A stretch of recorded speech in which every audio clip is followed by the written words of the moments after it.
Pada hari ini dalam tahun 2009, Miasat 3A M3A, satelit telekomunikasi keempat milik Miasat Satellite Systems Sendirian Berhad, dilancarkan dari Baikonur Cosmodrome, Kazakhstan.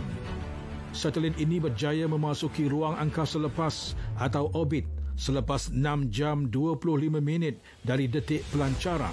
M3A dibina oleh syarikat Orbital Sciences Corporation yang berpangkalan di Dallas, Amerika Syarikat. Syarikat tersebut bersama pasukan teknikal serta jurutera Malaysia di Cyberjaya akan bekerjasama meneliti pergerakan dan fungsi satelit seberat 2,417 kg itu. Ia direka bentuk dengan tambahan 24 penerima isyarat dan akan beroperasi seiring dengan satelit komunikasi ketiga M3.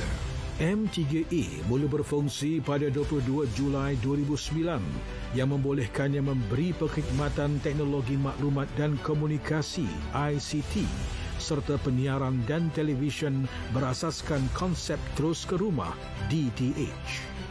Pelancaran M3A ini telah membawa Malaysia melangkah setapak lagi ke arah kemajuan, khususnya dalam bidang penyiaran dan telekomunikasi dalam membina bangsa Malaysia yang maju.